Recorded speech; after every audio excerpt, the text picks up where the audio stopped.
사도행전에 나타난 초대교회는 아무 문제가 없는 공동체가 아니었습니다. 흔히 교회에서 초대교회로 되돌아가자라는 그러한 주장을 하면서 공동체 숫자가 작아지면 저절로 문제가 없어지고 관계가 좋아질 것이라고 생각하지만 사실은 관계의 문제는 공동체의 크기의 문제가 아니죠. 단 몇 사람만 모여도 그 관계는 어려워질 수 있는 것입니다.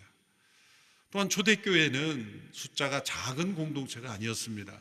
앞서 사도행전 2장에 4장까지를 보면 베드로가 설교했을 때 3,000명 혹은 5,000명, 수천 명의 사람들이 돌아왔는데 그 숫자도 성인 남자의 숫자만 그러했으니 적어도 10,000명 이상, 15,000, 20,000명 가까이 되는 많은 숫자의 공동체가 사도행전에 나타난 초대교회였습니다.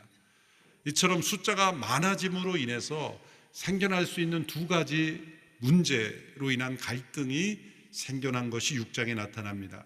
첫 번째 문제는 숫자가 많아짐으로 인해서 생겨난 행정적인 문제이죠. 오늘의 교회가 최근에는 이제 사역 조직도가 온라인상으로만 이렇게 올려져서 이렇게 편리하게 되어 있지만 과거에는 오늘의 신문을 통해서 매년 이렇게 첫 주에 조직도가 이제 배포되었죠. 그 전에 여러 번 확인을 했는데도 꼭 발표된 뒤에 보면 항상 누락되는 이름들이 있어요. 여러 과정이 있으니까 여기 사역팀에서 올릴 때 또 스태프들이 그걸 취합할 때 수정된 버전으로 보내지 않고 실수로 다른 파일을 보내는 경우도 있고, 그러니까 추가된 명단이 다 한꺼번에 빠지는 거죠. 그래서 교회로 새해가 되면 전화가 많이 옵니다. 조직도에 빠졌다. 이렇게 전화를 주시는 분은 참 감사한 일이에요. 수정하면 되니까. 근데 조직도를 보고 충격을 받으셔서 갑자기 사라지시는 분, 교회가 나를 버렸구나. 의도하지 않은 일인데 행정적인 실수이지만 그것이 영적인 문제가 될 수 있는 거죠. 단순한 실수이지만 의도하지 않았지만 또한 그것이 누군가에게는 심리적이고 영적인 문제가 될 수 있다는 겁니다. 이렇게 숫자가 많아짐으로써 이 공동체 안에 행정적인 문제가 있을 수 있는 것. 두 번째는 많은 사람들이 모이면 문화가 다른 차이가 있는 사람들이 모이게 마련입니다. 사도행전에 나타난 초대교회도 이제 예루살렘에 있는 교회였지만 거기에 전통적으로 히브리인으로서 예루살렘에 거주하였던 분들도 있고 또 로마가 지배하였던 이후에 이제 다양화된 그 시대 속에서 많은 인종들이 함께 어울리는 사회가 되어 가면서부터 이제 다인종들이 들어오기 시작한 것이죠. 다른 민족, 다른 문화 속에 있는 사람들, 특별히 그리스 문화에 익숙한 사람들이 공동체 안에 들어오기 시작함으로 인해서 서로 다른 문화권에 있던 사람들이 함께 모이게 되는 그런 문화적 차이로 인한 갈등, 이 두 가지가 함께 합하여져서 초대교회의 불평과 갈등이 일어나게 된 것입니다. 초대교회는 분명 성령 충만한 오순절 성령이 충만하게 임함으로 서로 나눔이 있었고 필요가 채워지고 서로 사랑하는 그런 공동체였다는 걸 우리가 잘 알 수 있습니다. 그러나 지상에 완벽한 공동체는 존재할 수가 없습니다. 아무 갈등이 없는 공동체는 존재하지가 않습니다. 어떤 분들은 아무 문제 없고 아무 갈등이 없는 공동체만 찾아다니는 그런 분이 가끔 있습니다.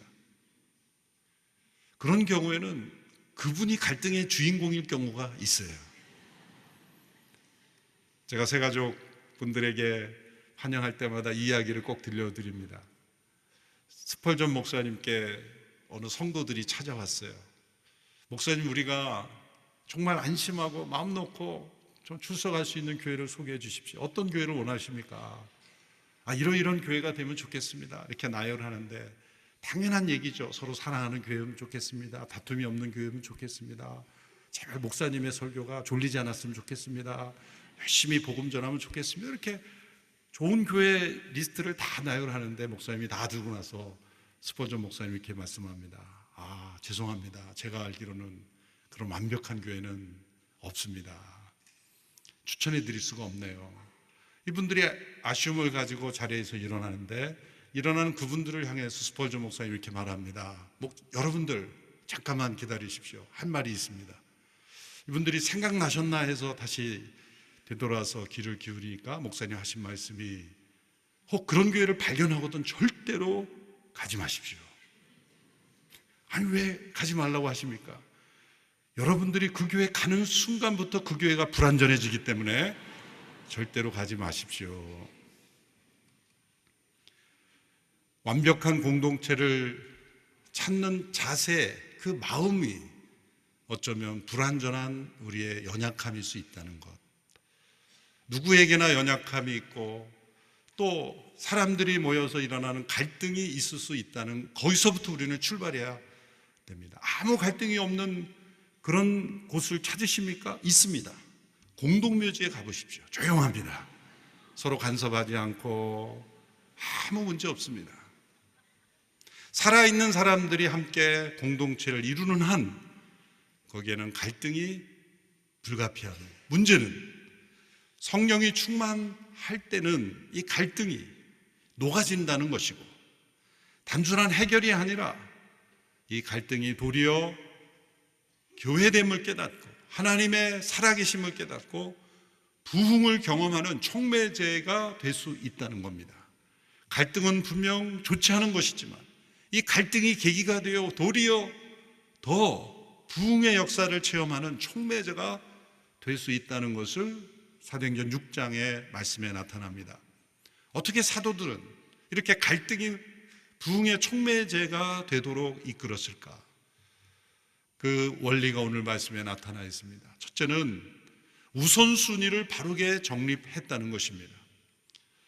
구제 대상에서 그리스파 사람들의 그 과부들이 자꾸 누락이 되는 문제가 일어났을 때, 사도들이 생각할 때는 이제 이런 문제가 생기니 우리가 이 일에 더 신경을 쓰겠습니다 라고 결정을 할 것 같은데, 정반대 같은 말을 합니다.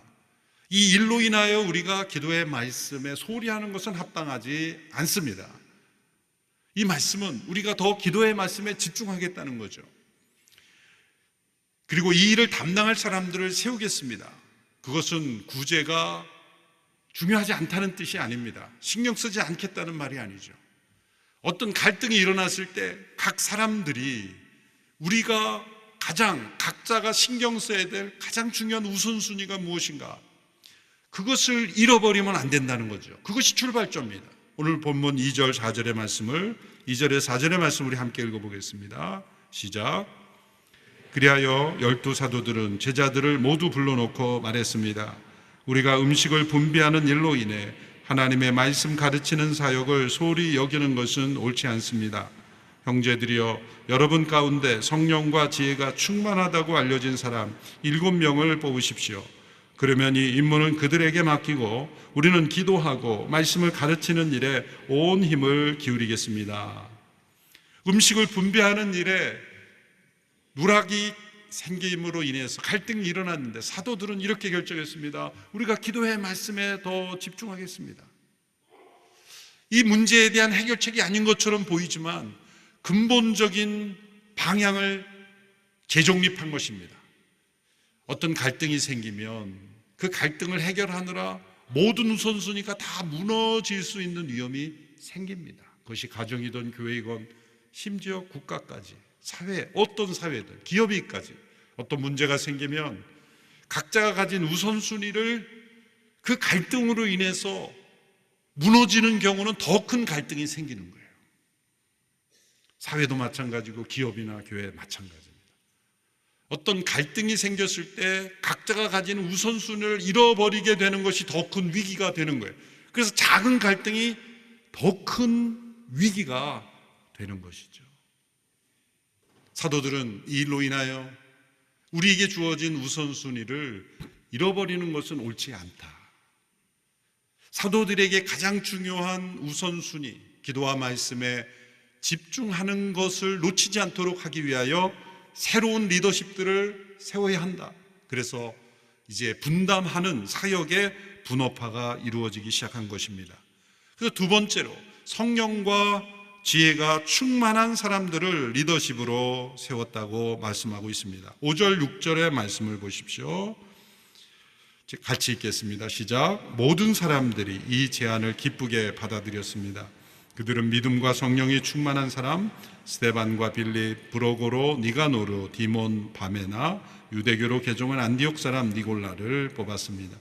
그들은 이 사람들을 사도들 앞에 세웠고 사도들은 그 사람들 머리 위에 손을 얹고 기도했습니다. 사도들이 머리에 손을 얹고 안수한 것이죠. 기도함으로 세운 7사람.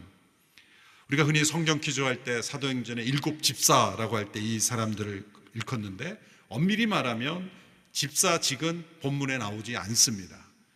훨씬 더 후에 디모데서 됐을 때 수십 년 후에 이제 집사직이 처음 등장하게 되는데, 이때는 타이틀이 없이 사역자로 세운 겁니다. 사도들을 돕는 사역자들로 세운 것이죠.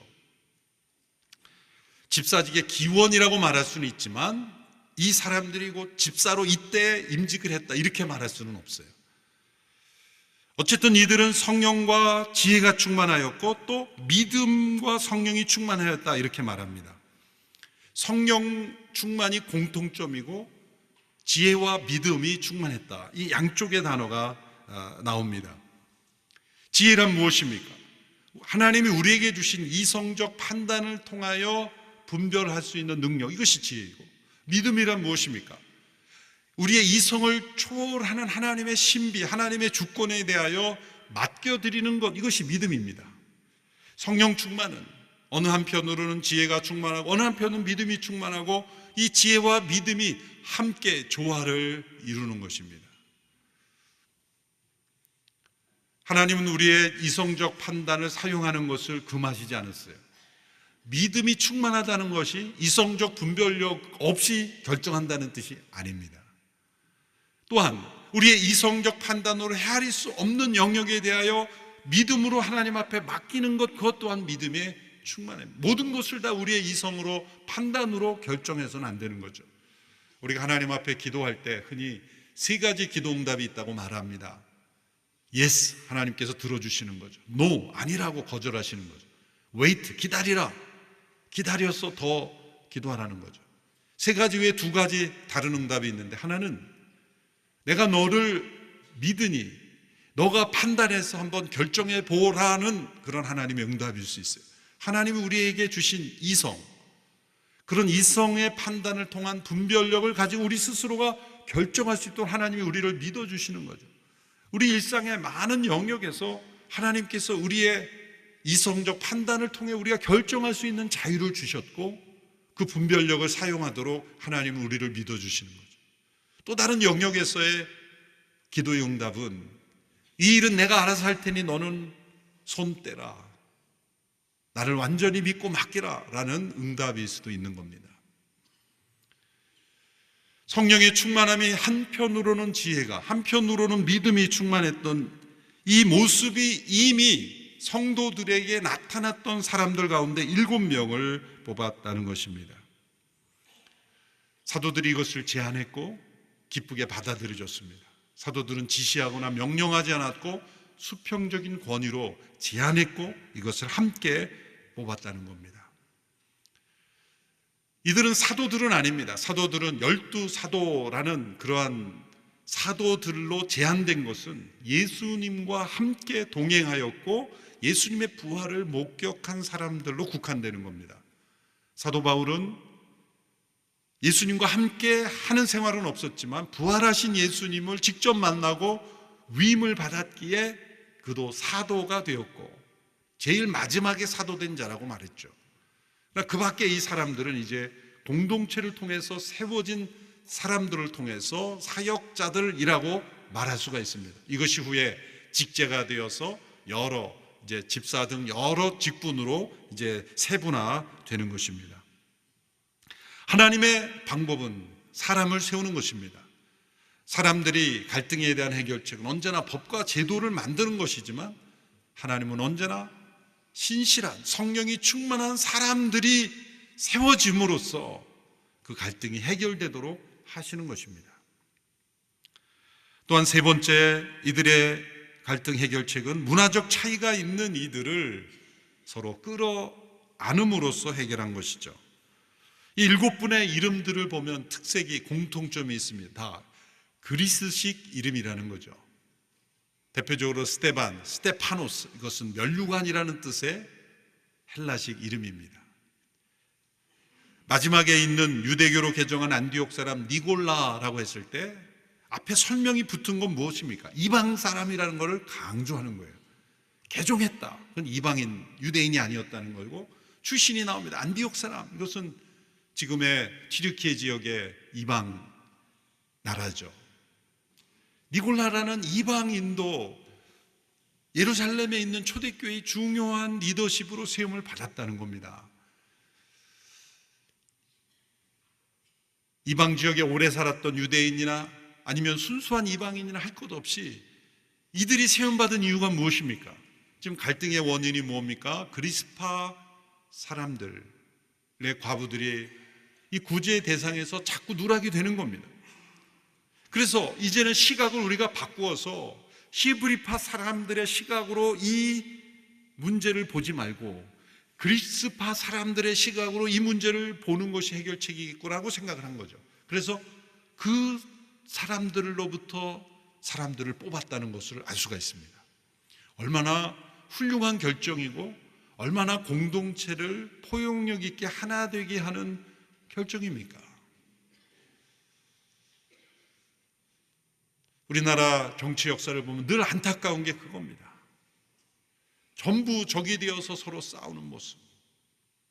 정치 얘기하면 또 엉뚱한 방향으로 가니까 여기에서 그치고 다시 본문으로 돌아와서 이 그리스파 사람들을 포용할 뿐만 아니라 그들 가운데 리더십을 세우는 이 포용력, 이것이 교회 공동체 안에 있었다는 거예요. 특별히 이방인들을 리더로 세웠다는 것. 이 예루살렘 교회가 폐쇄적이지 않았다는 걸 보여주고 다문화 공동체를 보여줬다는 겁니다. 서로의 다름을 인정하고 이 갈등이 건강한 에너지가 되도록 바꾸었다는 것을 보여주고 있습니다. 제가 20여 년 전 미국에서 목회할 때 미국의 유명한 복음주의 잡지 크리스천리티 투데이 폐간되었어요. 복음주의 잡지가 폐간될 정도로 미국 기독교가 어렵습니다. 그런데 그 잡지의 그 커버 스토리에 미국 교회를 진단하는 그 기사가 나왔는데 그 내용은 뭐냐면 미국 교회가 1900년대 초부터 부흥을 일어나면서 1970, 80년대까지 엄청난 미국 교회의 성장기를 이루었는데 그 성장기를 되돌아보면서 문제를 지적하는 거예요. 다 좋은데 이건 문제다. 그건 뭡니까? 각 나라의 인종별로만 모여서 신앙생활을 했다는 거예요. 백인교회, 흑인교회, 아시안들도 우리 코리안, 차이니스 각 나라 언어별로 이렇게 미국이라는 다인종 사회에 살면서도 각 나라의 문화에 익숙한 사람들끼리 모이는 거예요. 제가 미국에 간 지 얼마 안 된 데서 그 아티클을 보고 이런 시각이 중요하구나. 그래서 이 아티클의 제목이 성경적인 교회는 멀티 에트닉 처치여야 한다라는 걸 강조하는 거예요. 그래서 제가 목회하던 교회에서 성도들에게 비전을 제시했어요. 우리 교회는 이 비전은 한인교회라는 타이틀을 띄어야 된다. 다인종 문화사회에 함께 살면서 우리 민족만의 교회를 추구하고 거기에서도 한인 문화를 강조하고 한국식으로 생활하는 것은 성경적인 교회일 수 없다. 우리나라도 이제 이주민들이 250만, 300만으로 향하고 이제 인구 감소율을 극복하려면 400만까지 들어와야 된다라는 그러한 통계도 있어요. 인구의 20%가량이 이주민 사회입니다. 어느 목사님이 지방에서 목회를 하는데 그 자녀가 학교에서 자꾸 따돌림을 받아서 왜 그런가 보니까 그 자녀만 한국 사람이고 나머지 아이들이 전부 이주민 자녀들이에요. 지방은 그렇게 되고 있어요. 그런 사회에서도 우리가 한국 사람들만 모이는 교회라고 고집해서 한국 교회가 되겠습니까? 예루살렘 교회가 어떤 갈등이 일어났을 때 이 그리스파 이름을 가진 사람들을 중심으로 리더십을 세웠다는 것, 이것이 성령 충만한 모습이에요. 나와 다른 사람들, 차이가 있는 사람들, 인종과 문화가 다른 사람들까지도 우리가 함께 공동체를 얼마나 이룰 수 있는가, 앞으로 우리 한국 사회가 얼마나 성숙하는가는 이 이주민들을 우리 대한민국의 일원으로, 특별히 이주민 자녀들이 이제 이곳에 와서 태어나고 자랐기에 그들은 대한민국 국적을 가지고 자랐는데, 그들이 이 대한민국 사회에서 딸놀림 받지 않고 일원으로, 피부색이 다르고 문화가 다를지라도 이제 대한민국 국민으로서 어떻게 우리가 그들을 포용하고 세워주는가가 한국교회가 성령 충만한가, 아니면 문화에 집착하고 폐쇄적인 공동체가 되는가에 달려 있습니다. 그래서 사도행전 6장의 이들의 결정이 매우 성숙한 결정이고, 성령과 지혜와 믿음이 충만한 공동체의 모습이었다는 것입니다. 어떤 갈등이 일어났을 때 그 갈등에 함몰되지 아니하고 그것을 뛰어넘을 수 있을 뿐만 아니라 그것을 녹여내어서 하나님이 기뻐하시는 공동체가 될 수 있었다는 겁니다. 그 결과, 어떠한 결과가 나왔는지가 7절에 나타납니다. 7절의 말씀을 보십시오. 같이 읽습니다. 시작. 이렇게 해서 하나님의 말씀은 계속 널리 퍼져나갔으며 이로써 예루살렘에 있는 제자들의 수도 많이 늘었고 더욱이 수많은 제사장들도 이 믿음에 순종하게 되었습니다.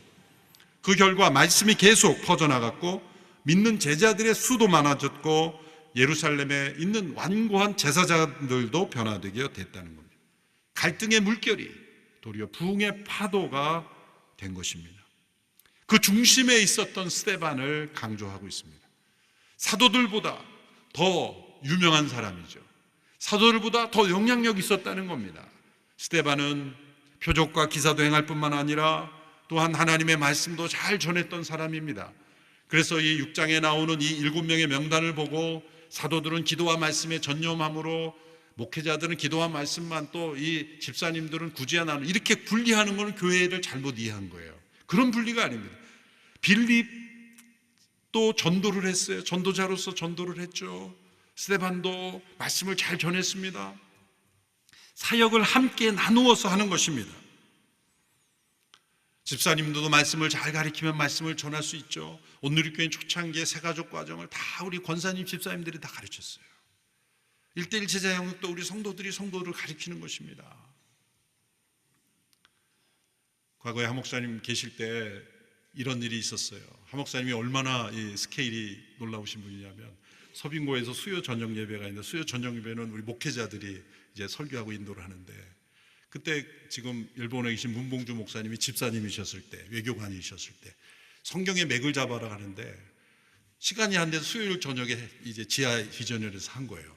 근데 거기에는 막 성도들이 꽉꽉 차는 거예요. 목회자들이 인도하는 수요 예배는 인원이 없는 거예요.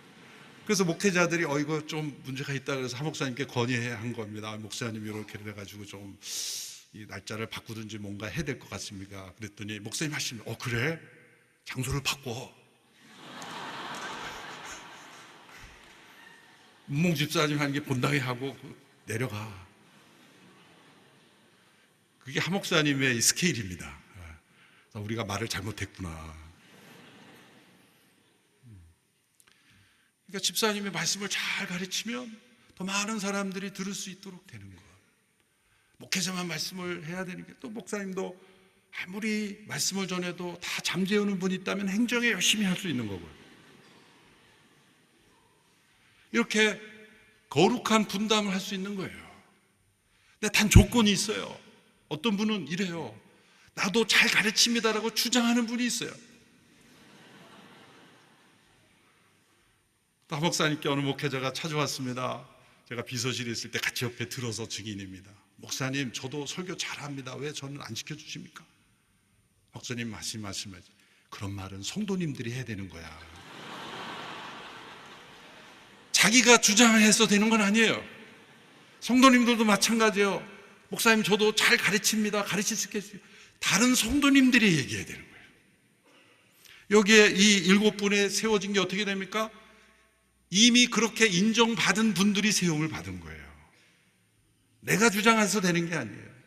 사람들의 존중과 인정을 받는 사람, 누가 봐도 저분 참 리더십으로 인정될 만하다, 그런 분들이 세워지는 것이 초대교회였다는 거죠.